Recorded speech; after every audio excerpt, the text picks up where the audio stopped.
کہتے ہیں کہ ایک آدمی نے اونٹ خریدا، لیکن جس آدمی سے اونٹ خریدا تھا وہ بیچنا نہیں چاہتا، زبردستی خریدا۔ جب خرید کر کے گھر لے کر کے آیا تو اس کا نوکر اس اونٹ کو نہلانے لے کر کے چلے گئے۔ جب نہلانے لے کر کے گیا تو اس اونٹ کے پیٹھ پہ بندھے ہوئے جھولے کو اتارا، ہاتھ میں لیا۔ جیسے جھولے کو ہاتھ میں لیا تو اس جھولے کے اندر ایک پوٹلی اس کو نظر آئی۔ جب اس نے پوٹلی کو کھول کر کے دیکھا نا تو اس میں بہت سارے ہیرے پڑے ہوئے تھے۔ اس نے ہیرے کو اپنے ہاتھ میں لیا اور بھاگتے ہوئے اپنے مالک کے پاس پہنچا اور کہا کہ مالک، میں نے اونٹ کو جب نہلانے لگا تھا تو اس کے پیٹھ پہ بندھے ہوئے جھولے کے اندر مجھے یہ پوٹلی دکھی، اس کے اندر کافی سارے ہیرے ہیں۔ تو مالک سمجھ گیا کہ ہو نہ ہو یہ اسی اونٹ والے کا ہیرا ہے۔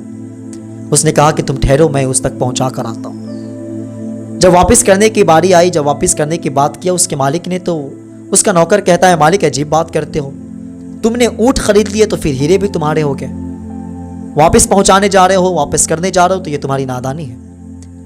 تو اس کے مالک نے کہا کہ میں نے اونٹ خریدا، ہیرے نہیں خریدے، یہ اس کی امانت ہے، میں اس تک پہنچا کر کے آؤں گا۔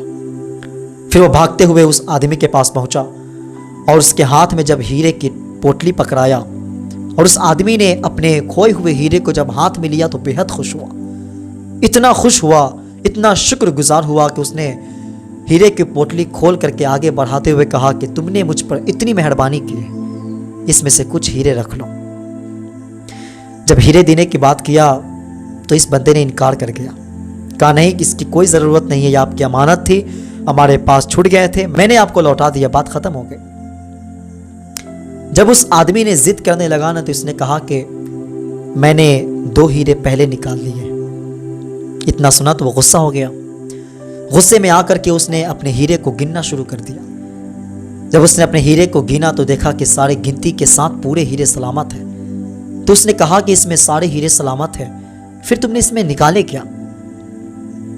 تو اس بندے نے کہا کہ میں نے اس میں سے ایمانداری اور خودداری کے ہیرے پہلے نکال لیے۔